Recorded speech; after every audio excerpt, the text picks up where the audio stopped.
Good morning students, welcome to economic classes. In last class we start our book statistics for economics. इसमें हमने first chapter start किया और last class में मैंने आपको statistics का मीनिंग समझाया कि स्टैट्स क्या होता है, ये वर्ड्स कहाँ से डिराइव हुआ, इसके फादर कौन हैं, जो जिन्होंने स्टैटिस्टिक्स सबसे पहले टर्म यूज़ किया था, उनका नाम मैंने बताया था गॉटफ्राइड एक्नेबल 1749 में, इसीलिए उनको फादर ऑफ स्टैटिस्टिक्स कहा जाता है। आपको ये सब बताया। मैंने कहा स्टैटिस्टिक्स की डिफाइन हमने दो सेंस में समझी, एक प्लूरल सेंस में, एक सिंगुलर सेंस में। हमने इनका मीनिंग क्लियर किया था। तो जो आज का टॉपिक है वो है फीचर्स और characteristics of statistics. Features of statistics. आज हम स्टैटिस्टिक्स के फीचर पढ़ेंगे जो डेफिनेशन हमने प्लूरल सेंस में करी थी उसके बेसिस पर। तो सबसे पहले उसका फीचर हम करने जा रहे हैं एग्रीगेट ऑफ फैक्ट्स। आपको मैंने बताया कि कोई भी जो भी स्टैट्स है वो न्यूमेरिकली एक्सप्रेस करा जाता है। उसको स्टैट्स में कोई भी चीज को हम जब न्यूमेरिकली एक्सप्रेस करते हैं तो कोई भी सिंगल नंबर जो होता है वो स्टैट्स नहीं होता है। ठीक है, जैसे मैं अगर आपको कह दूं कि राम की हाइट जो है वो है 5 फीट 6 इंचेस, तो खाली एक सिंगल नंबर देना मेरे लिए स्टैट्स नहीं है, बिकॉज इस नंबर से हमने कुछ भी कंक्लूजन जो है वो ड्रॉ नहीं करा। तो हमको एग्रीगेट यानी कि इकट्ठा हमें कई सारे नंबर्स की जरूरत है। मैं राम की हाइट बता दूं, मैं श्याम की हाइट बताऊं 5 फीट है, मैं सोहन की हाइट बोलूं 5 फीट 4 इंचेस है, तो हम कुछ ना कुछ इससे कंक्लूजन ड्रॉ कर सकते हैं, कोई ना कोई हम रिजल्ट निकाल सकते हैं। क्या रिजल्ट निकाल सकते हैं कि राम की हाइट सबसे ज्यादा है, श्याम की हाइट सबसे कम है।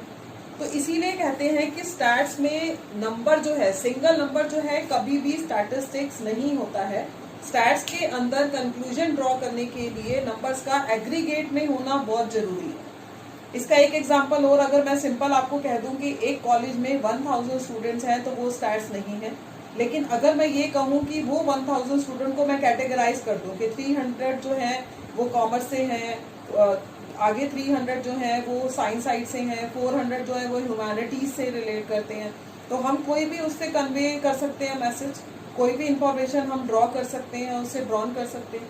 तो इसी तरीके से स्टैट्स के लिए ये कहा जाता है कि स्टैट्स में नंबर्स का एग्रीगेट में होना जो है वो जरूरी है। ठीक है, तो पहला कैरेक्टरिस्टिक क्लियर। दूसरा न्यूमेरिकली एक्सप्रेस। हमें स्टैट्स के अंदर डाटा को न्यूमेरिकली एक्सप्रेस करना जरूरी है। ये सबसे इंपॉर्टेंट इसका कैरेक्टरिस्टिक्स है कि statistics are expressed in the terms of number, यानी कि qualitative aspects like small, big, rich, poor, ये स्टैट्स नहीं होते हैं। ठीक है, सेकंड मैंने आपको क्या बताया, न्यूमेरिकली एक्सप्रेस्ड। डाटा जो है वो न्यूमेरिकली एक्सप्रेस्ड होने चाहिए।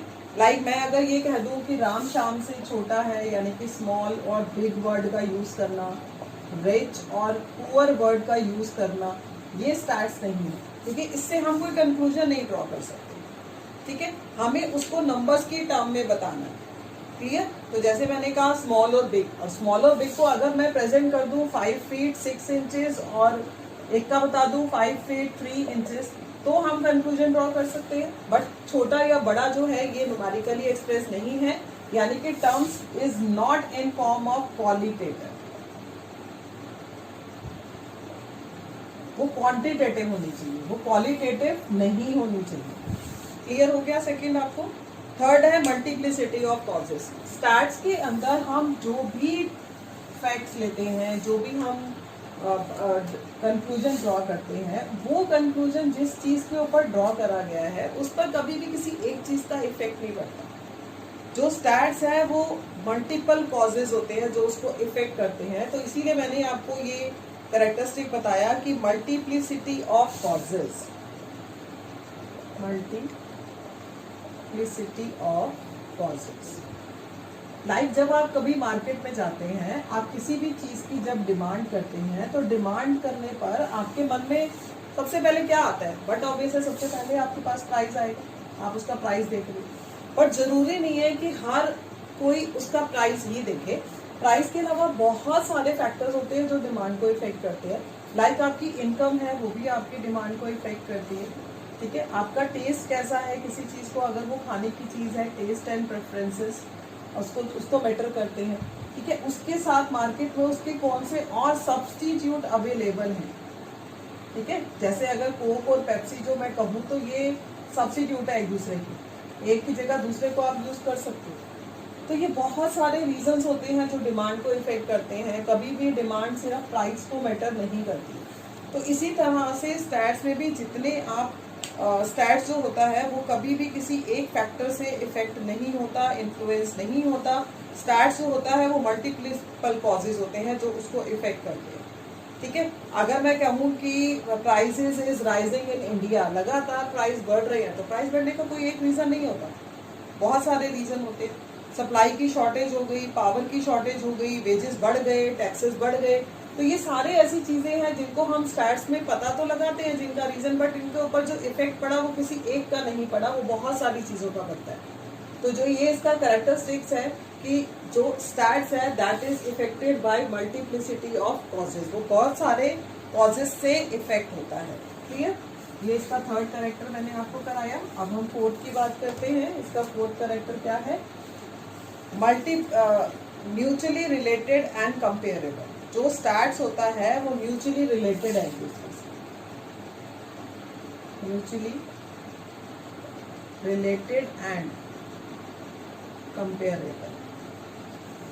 इसका मतलब क्या होता है कि सच numerical along with be called statistics as are mutually related and comparable unless they have the quality of comparison they cannot be called statistics। अगर कंपैरिजन नहीं होगा तो उसको हम स्टैट्स ही नहीं कहेंगे। जैसे मैं कहूँ कि राम जो है 40 इयर्स का है, एक का मैंने आपको राम की मैंने क्या ले लिया, ईयर ले लिए, 40 इयर्स का है, ठीक है। मैंने कहा श्याम जो है वो 40 kg का है, ठीक है। मैंने कहा सोहन जो है वो 5 फीट 4 इंचेस है।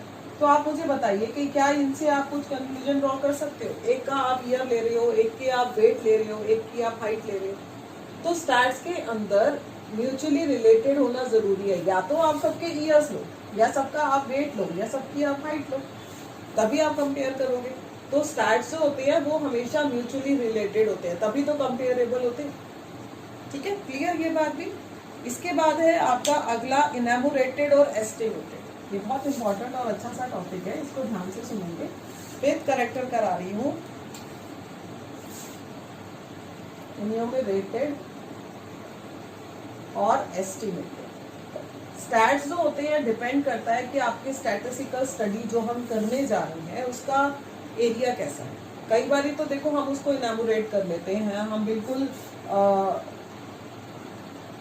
अच्छे से उसको एक एक करके काउंट करके भी हम पता लगा सकते हैं। कई बार स्टैट्स ऐसा होता है जिसको सिर्फ एस्टिमेट किया जा सकता है, उसको वैसे नहीं पता लगाया जा सकता। तो स्टैटिस्टिकल में बी कलेक्टेड बाय इनैमोरेशन और एस्टिमेशन। ये डिपेंड करेगा कि आपकी इन्वेस्टिगेशन का जो फील्ड है वो कितना बड़ा है। अब जब 26 जनवरी की परेड होती है तो उसमें कितने लोग आए वो एक एस्टिमेशन है, या फिर जो प्रधानमंत्री है उसकी रैली में कितने लोगों ने पार्टिसिपेट किया दैट इज एस्टिमेटेड। लाखों लोग आए तो लाखों लोगों की काउंटिंग नहीं होती है, depends on the area of field कि आपका जो फील्ड है वो कितना बड़ा है। तो कहीं पर आप एस्टिमेट करते हो, कहीं पर आप इनैमोरेट करते हो। इनैमोरेट का मतलब आप बिल्कुल काउंट कर सकते हो, वो डिपेंड करेगा कि आपकी स्टडी कैसी है। क्लियर है ये वाला? उसके बाद लास्ट इसका कैरेक्टर और फीचर मैं करा रही हूँ, वो भी बहुत अच्छा है, collected in a systematic manner. जब भी आप स्टैट्स करेंगे, स्टैटिस्टिक्स में डाटा जब भी कलेक्ट करे जाते हैं इन अ सिस्टमैटिक मैनर, हमको डाटा को सिस्टमैटिक मैनर में कलेक्ट करना है, ठीक है। कैसे? वो कह रहे हैं statistical should be collected in a systematic manner, before collecting them a plan must be prepared. हमको कोई भी चीज को कलेक्ट करना है तो पहले हमारे सामने उसका प्लान होना चाहिए कि हम किस तरीके से करेंगे। No conclusion can be drawn statistical collected in a haphazard manner. अगर आप उसको ऐसी अंधाधुंध कलेक्ट कर लोगे, कुछ नहीं सोचेंगे हम कि वो हमारे लिए क्यों हम कलेक्ट कर रहे हैं, कोई ऑब्जेक्टिव हमारे सामने नहीं है, तो उससे हम क्या रिजल्ट निकालेंगे? कुछ भी नहीं निकालेंगे। अगर हम कह रहे हैं कि डाटा, अगर हमें मार्क्स, एक स्टूडेंट एक कॉलेज में कितने मार्क्स को स्कोर कर रहा है उसको हमें अगर कलेक्ट करना है तो हमें पहले ये तो पता चले हमें कौन सी क्लास का चाहिए, हमें किस सब्जेक्ट का चाहिए। तो सिर्फ ये सोच लिया कि हमें तो मार्क्स पता लगाने हैं, तो मार्क्स पता लगाने हैं तो क्या मार्क्स पता लगाने हैं, किस सब्जेक्ट के बारे में पता लगाना है, तो वो हमारे लिए जरूरी है। कि खाली मार्क्स ले लिए, सब बच्चों के सारे मार्क्स ले लिए, कोई मतलब नहीं किस सब्जेक्ट में कितने हैं, तो वो डाटा आपको क्या रिजल्ट देगा, कुछ भी नहीं देगा। अगर हमें किसी एक क्लास को चूज करना पड़ेगा, उस क्लास में पर्टिकुलर सब्जेक्ट को चूज करना पड़ेगा, तभी तो हम कोई रिजल्ट निकालेंगे। तो इसी तरह से स्टैट्स के अंदर भी जब भी डाटा को कलेक्ट करा जाता है तो वो एक सिस्टमेटिक मैनर में करा जाता है। इस ऐसे नहीं कैसे भी तरीके से उसको ले लिया और इकट्ठा कर लिया और खत्म। तो ये तो हो गया आपका कैरेक्टरिस्टिक्स। इसके बाद स्टैटिस्टिक्स इन सिंगुलर सेंस में करा रही हूँ आपको कि क्या होता है, आप उसको ध्यान से सुनेंगे। अभी हमने प्लूरल सेंस में उसका मीनिंग लास्ट क्लास में किया था, आज हमने उसके फीचर्स किए। अब हम सिंगुलर सेंस में करेंगे कि सिंगुलर सेंस में स्टैट्स का क्या मीनिंग होता है।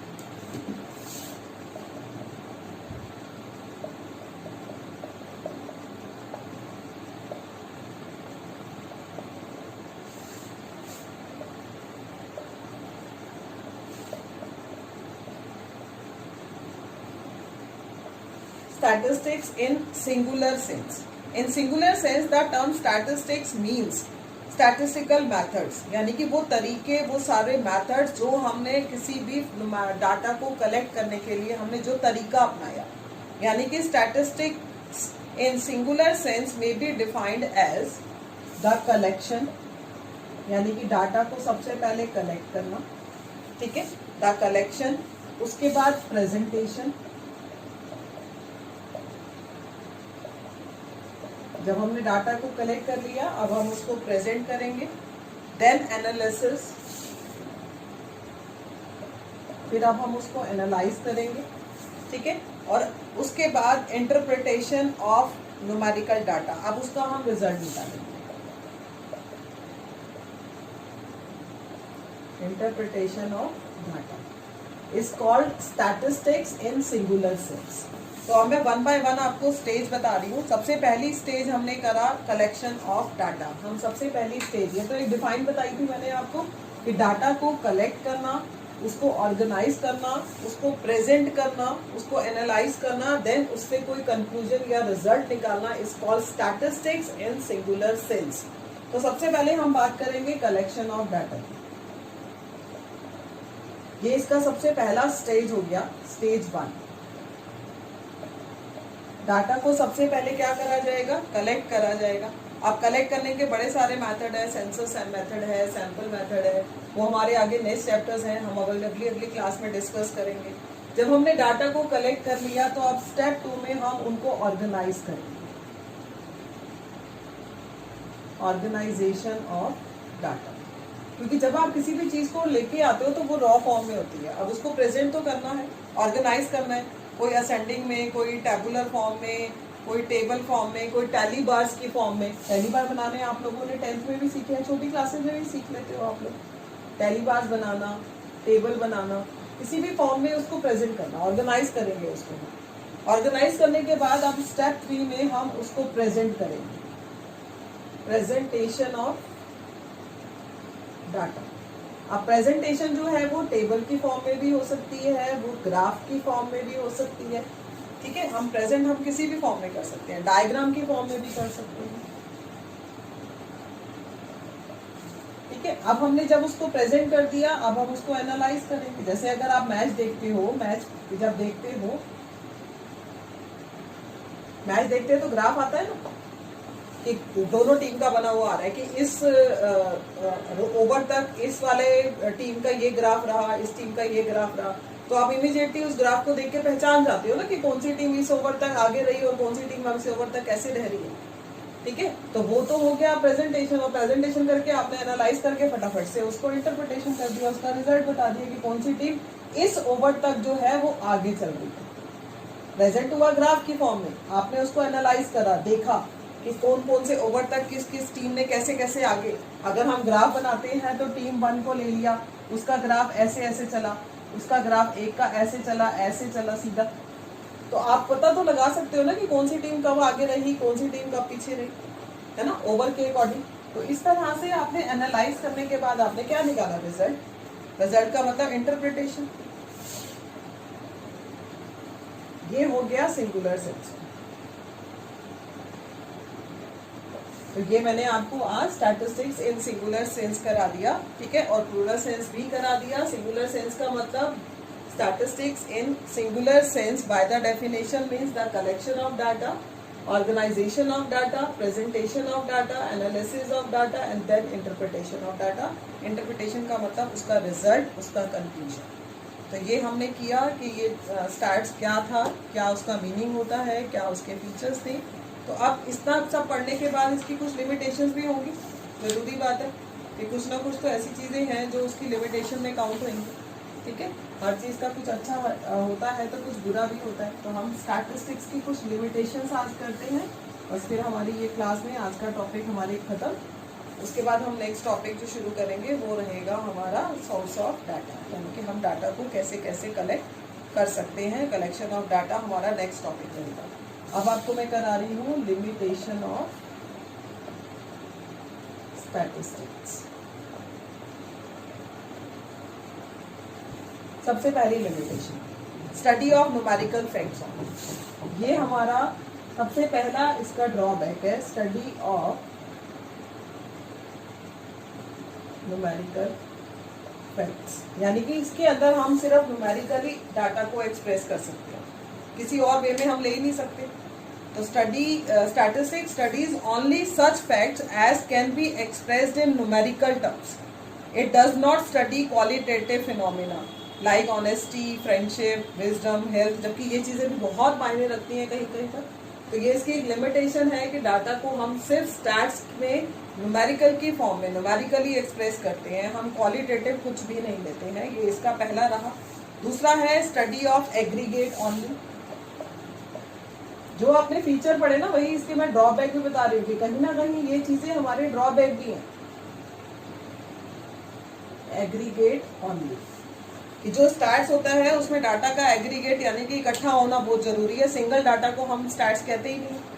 Statistics studies only aggregates of quantitative facts.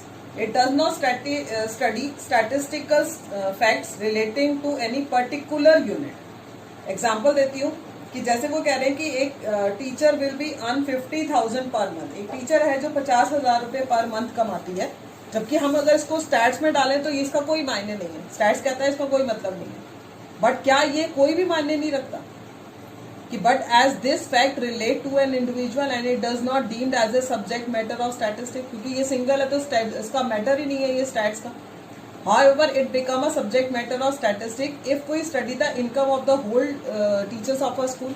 जब हम सारे टीचर्स एक स्कूल के ले लूँ और उन सबकी सैलरी को लिखूँ तब तो कहते हैं ये स्टैट्स है। जबकि क्या ये कोई मायने नहीं रखता कि एक टीचर जो है वो 50,000 रुपये अर्न कर रही है? बिल्कुल रखता है, अगर हम उसको इंडिविजुअली ध्यान से सोचे तो।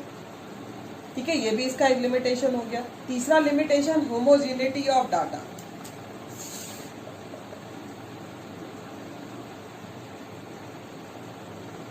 डाटा में होमोजेनिटी का होना बहुत जरूरी है, यानी कि डाटा का एक जैसा होना बहुत जरूरी है। To compare the data, it is essential that statistics are uniform in quality. ठीक है, डाटा ऑफ डाइवर्स क्वालिटीज और kind can not be compare. For example, production of food grain can not be compared with the production of cloth. आप food grain को cloth के साथ compare नहीं कर सकते। इट इज बिकॉज क्लोथ जो है वो मीटर में मेजर होता है और जो ग्रेन है वो टन्स में मेजर होते हैं। तो इसीलिए होमोजेनिटी रखना जरूरी है। तो ये भी हमारे सामने प्रॉब्लम आती है कि हम जब डाटा रख रहे हैं, इकट्ठा कर रहे हैं, डाटा को हम इकट्ठा कर रहे हैं तो हमारे पास जो भी डाटा है वो होमोजीनियस हो, बिल्कुल एक जैसे। अलग अलग टाइप के डाटा से हम रिजल्ट नहीं निकाल सकते। क्लियर है ये बात? आगे वही कह रहे हैं कि results are true only on an average. ये बड़ा इंपॉर्टेंट सा टॉपिक है, इसको ध्यान से सुनना। Results are only true on average. इसका क्या मतलब है? वो कहते हैं मोस्ट स्टैटिस्टिकल जो है findings are true only on average. They express only on the broad tendencies. Unlike the law of natural science, statistical observation are not error free. They are not always valid under the all condition. वो कहते हैं कि हर एक condition में इसका result जो होता है ना वो वैलिड नहीं होता। They are not always valid under the all condition. For instance अगर मैं ये कहूँ कि per capita income of the India is, मैं अगर आपसे ये बोलूँ कि इंडिया में पर कैपिटा इनकम जो है इज ₹50,000, तो आप मुझे एक बात बताओ कि क्या इसका ये मतलब है कि दुनिया में जितने भी लोग हैं वो सारे के सारे 50,000 रुपीज कमा रहे? नहीं, 50,000 से नीचे वाले भी है, 50,000 से बहुत ऊपर वाले भी है। तो एवरी इंडियन ₹50,000 पर एनम, तो ये सही नहीं है ना। तो सम में हैव मोर और सम में हैव लेस। तो ये जो एवरेज हम स्टैट्स में निकालते हैं ना, ये एवरेज हर कंडीशन में जो होता है वो ट्रू नहीं होता, लेकिन स्टैट्स जो कहता है कि वो ट्रू करता है सिर्फ एवरेज बेसिस पे। तो 50,000 पर कैपिटा इनकम का होना जो है इज नॉट ऑलवेज कि हर इंडियन जो है वो 50,000 रुपीज कमाता है। उससे नीचे वाले भी हैं, उससे ऊपर कमाने वाले भी हैं। ठीक है। अब उसके बाद स्टैट्स में अगला आता है कि प्रॉन टू मिस यूज। ये इसका बड़ा अच्छा सा लिमिटेशन है। स्टैट्स का ना मिस यूज बहुत हो जाता है। ठीक है। प्रॉन टू मिस यूज का क्या मतलब है? Misuse of statistics is very common. Statistics may be used to support a pre-drawn conclusion, even when it is absolutely false. Pre-drawn है, ये पहले से निकाले गए रिजल्ट्स हैं। तो स्टैट्स जो होता है ना, ये एक क्ले की तरह है। क्ले को आप कोई भी शेप दे सकते हो, कोई भी फॉर्म दे सकते हो। अब आप चाहे उससे गॉड बना लो या आप उससे डेविल बना लो। तो स्टैट्स बिल्कुल उस तरीके से, क्योंकि ऑलरेडी रिजल्ट तैयार है, उससे कोई भी उसको निकाल कर उससे आप वो कोई भी तरह का अपना रिजल्ट बना के दे सकता है, क्ले की तरह, अच्छा भी और बुरा भी। तो इसका मिसयूज होने के भी बहुत चांसेस रहते हैं। ये इसकी लिमिटेशंस है। Can be used only by the expert, ये इसकी लास्ट लिमिटेशन है। Can be used by expert. Stats को के अंदर डाटा को कलेक्ट करने के लिए हमें एक्सपीरियंस बंदे चाहिए, एक्सपीरियंस पर्सन चाहिए जिनको स्टैट्स की नॉलेज है, जिनको डाटा को कलेक्ट करना आता है, जिन्होंने ये नॉलेज रखी है, जिन्होंने स्पेशल इसकी नॉलेज ली है। ठीक है। Those who are ignorant about this method, जिनको इसको स्टैट्स को कलेक्ट करने के मैथड्स के बारे में पता ही नहीं है, अगर वो स्टैट्स के में डाटा को कलेक्ट करते हैं तो उनसे निकाले गए रिजल्ट हमेशा रॉन्ग होते हैं। तो स्टैट्स को अगर तो किसी क्वालिफाइड पर्सन ने करा है, किसी स्पेशलाइजेशन गेन करे हुए पर्सन ने करा है, तब तो स्टैट्स से निकले रिजल्ट ठीक होते हैं। बट अगर उस डाटा को कलेक्ट करने वाला पर्सन अनक्वालिफाइड था और उसने डाटा को कलेक्ट करके रिजल्ट तैयार कर दिया, तो उससे निकाला गया रिजल्ट जो होता है वो फॉल्स होता है। ये इसकी लिमिटेशन है कि अगर हमें रिजल्ट को तैयार करना है तो that should be prepared by an expert, वो एक एक्सपर्ट बनाए, ये जरूरी है। तो इस तरह से मैंने आज आपको इसकी लिमिटेशंस भी कराई, मैंने आपको इसके फीचर्स कराए, स्टैटिस्टिक्स इन सिंगुलर सेंस बताया। तो इस तरीके से आपने ये सब सीखा। तो नेक्स्ट क्लास में अब हम इसका कलेक्शन सीखेंगे कि हम डाटा को किस तरीके से कलेक्ट कर सकते हैं। आपको होप कि आपको ये वीडियो समझ आया होगा। अगर कुछ डाउट हो तो आप मुझसे पूछ सकते हैं डिस्क्रिप्शन बॉक्स में, आप मुझे मैसेज करके। Thank you.